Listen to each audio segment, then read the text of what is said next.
Diascofoot, miroir du football de la diaspora congolaise.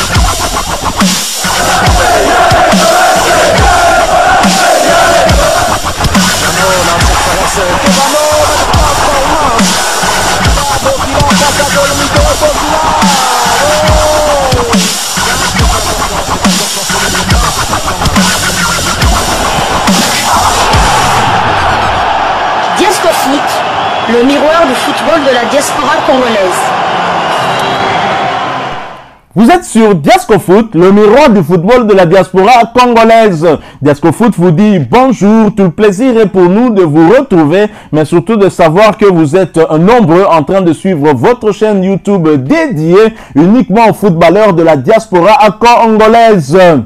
Time is up, c'est l'heure de partager avec vous quelques informations que nous avons pu récolter pour vous, des informations concernant certains de nos internationaux ou des binationaux qui se sont illustrés avec leurs clubs respectifs.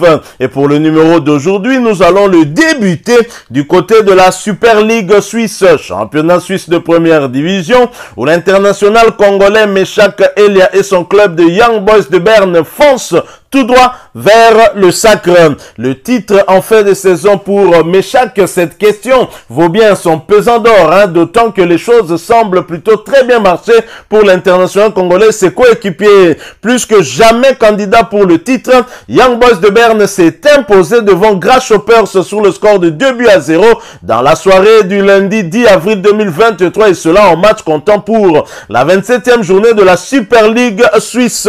Cédric Zessiger et le Camerounais Jean-Pierre Junior Nsame ont inscrit les 2 buts de la rencontre respectivement à la 73e minute ainsi qu'à la 88e minute de jeu. Titulaire, l'international congolais Elia Meshak a cédé sa place à Joël Monteiro dans les ultimes minutes de ce match.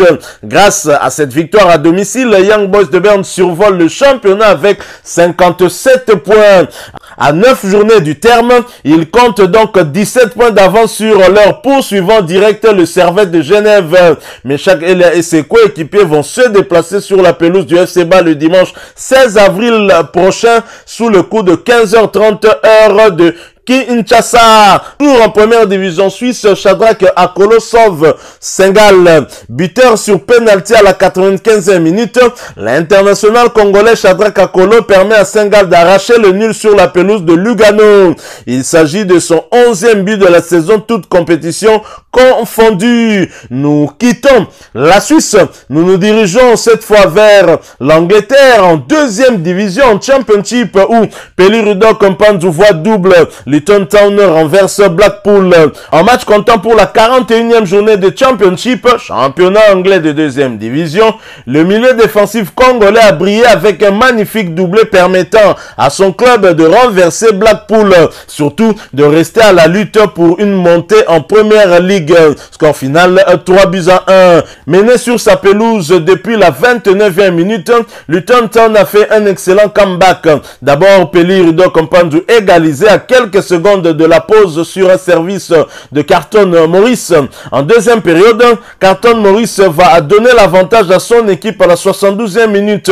4 minutes plus tard, l'international congolais de 29 ans va revenir à la charge en plantant le 3e but des siens. Le but du break est donc son doublé. Cette victoire permet à Pelirudok Mpanzu et ses coéquipiers de conforter leur place sur le podium. Ils occupent désormais la 3e place avec 71 points à 5 unités de Sheffield United qui occupe la 2e place.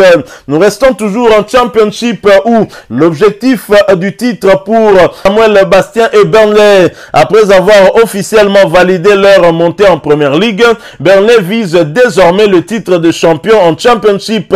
Dans cette optique, les Clients se sont imposés face à leur dauphin, le Sheffield United. Score final 2-0. Ils comptent désormais désormais 14 points d'avance sur leur adversaire du jour. Samuel Bastien, qui avait débuté sur le banc, a effectué sa montée en jeu à la 77e minute. C'est donc bien parti pour eux, hein. Eux qui ont déjà validé leur montée en première ligue la saison prochaine, mais qui voudraient bien évidemment remporter le titre, ce qui serait la cerise sur le gâteau. Toujours en Championship et pour le compte de cette 41e journée, Watford, qui se déplaçait sur le terrain de Coventry, a arraché le point du nul. Score final, 2 buts partout. Britt Assombalong a été titulaire pour ce match, mais il est sorti à la 12e minute de jeu. Quant à Edo Kayembe, il est blessé et donc n'avait pas été convoqué pour ce match. Au terme de ce match nul à l'extérieur, Watford est 12e de Championship avec 14 victoires, 14 nuls et 13 défaites. 49 buts été inscrits contre 47 encaissés. Edo Kayembe a 1829 minutes de temps de jeu sur les 3870 possibles. Il a participé à 23 des 43 matchs de son équipe, alors que Britt Assombalonga, qui est arrivé en cours de championnat, a porté à 175 minutes son temps de jeu sur les 1080 possibles.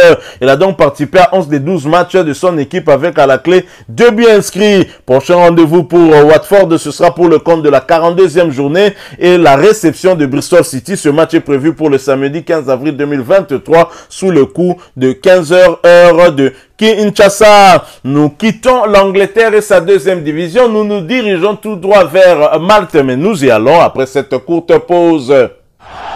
Diasco Foot, le miroir du football de la diaspora congolaise. À Malte, on jouait la 24e journée de la première division. Amroun Spartans, qui recevait Zebug Rangers, l'a battu sur le score de 4 buts à 0. Elvis Soukissa a inscrit un doublé à la 26e minute de jeu et à la 65e minute. Il a d'ailleurs disputé l'intégralité de cette rencontre pour sa deuxième fois consécutive. À noter qu'il s'agissait de sa 6e titularisation consécutive. Amroun Spartans occupe la première place et est déjà champion de Malte avec 21 victoires, 2 nuls et 1 défaite, 42 buts inscrits contre 9 encaissés. Quant à Elvis Soukissa, il a profité de son temps de jeu pour porter à 2682 minutes son temps de jeu total sur les 3180 minutes possibles. Il a donc participé à toutes les 35 rencontres avec son club et avec à la clé bien évidemment 19 buts inscrits et une passe décisive délivrée. Prochain rendez-vous pour Amroun Spartan, ce sera pour le compte de la 24e journée et le déplacement sur le terrain de Santa Lucia FC le samedi 15 avril 2023 sous le coup de 14h heure de Kinshasa. Nous quittons la première division maltaise. Nous allons cette fois en Arabie Saoudite où l'on jouait la 23e journée du championnat de première division. Al-Batin, qui se déplaçait sur le terrain d'Aba, a été battu sur le score de 3 buts à 2. L'international congolais André Boukia, titulaire, a été remplacé à la 80e minute de jeu. À noter, il s'agissait de sa 3e titularisation consécutive. Al-Batin reste en dernière position de ce championnat avec 3 victoires, 3 nuls et 17 défaites. 18 buts ont été inscrits contre 51 encaissés. Quant à André Boukia, il a profité de ces quelques minutes pour porter à 923 minutes son temps de jeu sur les 990 possibles. Il a donc participé à tous les 11 matchs avec son club avec à la clé un but inscrit et une passe décisive délivré. Prochain rendez-vous pour Al-Batin et André Boukia, ce sera pour le compte de la 24e journée de cette première division saoudienne et la réception d'Al-Hilal le vendredi 14 avril 2023 sous les coups de 20h heure de Kinshasa. Nous quittons l'Arabie Saoudite et nous revenons sur le continent en Tanzanie où Jean Baleke devient indomptable avec Simba SC. Quelques jours après avoir été plébiscité meilleur joueur du mois de mars en championnat tanzanien, Jean Baleke Otos continue de tout écraser sur son chemin. À l'occasion de la 26e journée de Ligi Kubara, Simba SC s'en est remis à son attaquant congolais pour venir à bout de FC Il est fou, 0 but contre 2. 2, doublé de l'indomptable Baleke. En déplacement, les Rouges et Blancs ont longtemps peiné à ouvrir le score. 0 but partout à la pause. Même en seconde période, le match restait fermé jusqu'à ce que Jean Baleke se décide de faire parler son instinct de buteur insatiable. Jean Baleke va d'abord ouvrir le score à la 84e minute avant de signer le but du break 3 minutes plus tard. Énième grosse prestation du joueur prêté par les Corbeaux du tout-puissant Mazembe qui offre 3 points importants pour son club dans la course au titre. Avec 60 points dans son escarcelle, Simba n'accuse que 5 points de retard sur son rival de tous les jours, Young Africans, leader du championnat.